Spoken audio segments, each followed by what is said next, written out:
Okay, we are back in the middle of talking about extrema on an interval.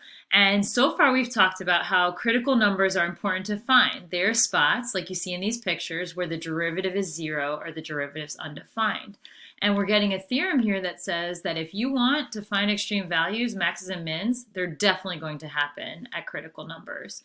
So what if you look at this function here? Can we start this one kind of like we started one a few examples ago, where we're going to take a derivative for starters and set it equal, see what makes it zero or undefined.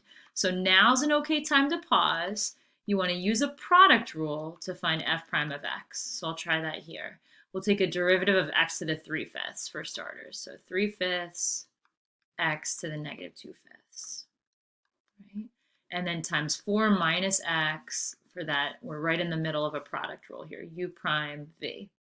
Then we reverse it, right? We'll take normal x to the 3/5 followed by the derivative of 4 minus x, which is just negative 1. So we've got this expression here for the derivative. If we're interested in knowing where this is zero or undefined, we got some cleaning up to do. We should really figure out what's on, if we're going to make fractions out of this, what's on the top and what's on the bottom of one fraction that we can make this expression. So we're going to set this, we'll eventually set this equal to zero, if you want to call it zero now. This is to a negative power, right? So I want to make a fraction where this part of it goes on the bottom. So you have a 3 times a 4 minus x up top. We're just walking through the algebra here. On the bottom, a 5x to the 2/5. And we want to subtract x to the 3/5. I would be interested in getting a common denominator so that we could see this as one fraction. So common denominator should be the denominator that you see here, right? So we're going to keep the first fraction as is. 3 times 4 minus x. Eventually, we'll distribute that. And that is over, what is it over? 5x to the 2/5. Okay. Now for this fraction, we want it to be over 5x to the 2/5. That's going to require us to multiply by 5 on top and bottom, and multiply this by x to the 2/5 on top and bottom. But if I multiply x to the 3/5 times x to the 2/5, I'd be adding those exponents to just get x to the first power. 3/5 plus 2/5 equals 1. Now this is ready to be written as one fraction, so we'll do it.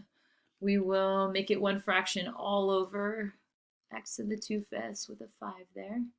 And you've got, maybe now's the time to distribute. So 3 times 4 minus 3 times x, and then minus the 5x that's in that other fraction. So a more simplified version would have 12 minus 8x up top, and then 5x to the 2/5 on the bottom. Probably some worthwhile algebra just to refresh so we can see this as one fraction. So now we've set ourselves up. Whatever would make the top 0 would be a critical number because the numerator would be 0, the whole thing would go to 0. So 12 minus 8x equals 0. We would solve. And that gives us our first critical number at x equals 12 over 8 or 3/2. Let's circle that. And where do we have another critical value? Well, at any x value that would make this derivative undefined. That makes me think of the denominator being 0. So setting 5 times x to the 2/5 equal to 0. And that should just give me x equals 0.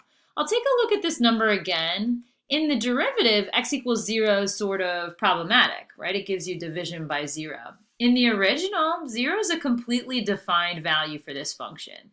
It gets to go on this list of critical numbers, and these are the only spots where we have a potential to have a min or a max.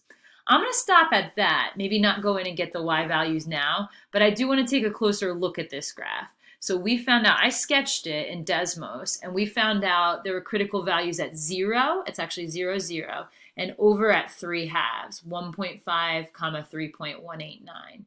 So looking at these two spots where we found critical values, let's make sure this checks out. These are spots where, a point of vertical tangency, so the derivative is undefined at this value. It doesn't get to be a min or a max, but it is an inflection point. And then up here, this is another critical value of the function. This looks more like a peak, an absolute or a relative max of the graph, where the derivative would be 0. Okay, let's see some more. So we've got these guidelines because now the directions are going to change. Maybe we don't just want a random list of critical values. Maybe we want to know how to find an absolute global max or min. You can put above this word extrema, you can put absolute, or you can say global. Those are interchangeable. These are good steps, right, for finding the absolute highest or the lowest the graph is ever going to get given a closed interval of that domain. It says step 1, use the derivative to do just what we did above. We're going to find critical values that would make the derivative 0 or undefined. So another good time to pause the video. You could try finding this derivative now for yourself. So we'll go power rule, so 6x squared plus 6x minus 12. We'll set it equal to 0. It doesn't look like it has any x values that are undefined, and it does seem continuous on this closed interval. That's a good thing to acknowledge. And we'll GCF it. So 6x, or how about just a 6 comes out, right? So we'll take out a 6, and you'll have x squared plus x minus 2. Okay. And it looks like we have two critical values, two candidates for relative extrema of this function. So x, and then plus 2 minus 1. So critical numbers, set all parts of this equal to 0. 6 can never be 0. X plus 2 is 0 when x is this number. And x minus 1 is 0 when x is 1.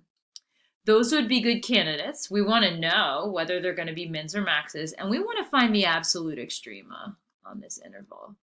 So because the graph could get higher or lower at endpoints, I'll take you back to this picture where this function has a minimum here, and the max didn't happen at a peak or a valley. The max just happened at an endpoint of the interval. Those are also going to be candidates that we'll test out when we're looking for global mins and maxes. So step 2 is go back to the original, evaluate the function at all your list of critical numbers and at your two endpoints of this interval. So we'll try it. We'll find f of each value. F of -4, right? That's the first endpoint. F of -2, that was our first critical point. We need f of 1, it looks like. That's a critical point. And another endpoint. We've got to find f of 2. And we're going to go down this list. We're going to find numbers that these things will equal. We're going to pick the highest one to be the maximum on this interval. We'll pick the lowest, the least of these values to be the minimum. So this is another good spot to pause. I'm going to write down the numbers I got when I plugged these values into the original. So f of -4 was giving me a -28, pretty low. F of -2 plugged into the original, -2, gave me 24. And then I checked out 1 and 2. 1 gave me -3, and then 2 gave me 8. So whereas these two were the candidates to be peaks and valleys, I believe I'm going to pick the lowest here. So the lowest value I get is where the absolute min happens. I'm going to put absolute min. Happens at an endpoint. We'll see it on the graph in a second. This is the absolute minimum value. This is where it occurs. It happens at x equals -4. And then the highest output that I got here was the 24. The absolute max value is this number, 24. And the location of it, right, where it happens, the critical number is this x value, -2. Let's make sure these points check out. If we look at this on Desmos, we've got an S-curve that we could have predicted. We found the lowest point on this interval was down here at an endpoint, -4, -28. And the highest peak we could find, it was even higher than this endpoint of the interval over here, was going to be -2, 24. So derivatives really, really help out when making this list. Let's try this again. You flip the page. So again, great time to pause, take a derivative, and then we will see what makes it 0 or undefined. Okay, so I'll start taking a derivative here, f prime of x, and it'll be a 2x, right? And this is like saying plus 2x to the -1. So power rule gives us -2x to the -2. Again, I highly recommend, if this looks like it'll turn into a fraction, seeing what's on top of this full expression and what's on the bottom, so we can tell what would make this derivative 0 or undefined. So this is 2x minus 2 over x squared. and then getting a common denominator, right? You'll put everything over x squared. You'll get 2x to the third minus 2 over x squared.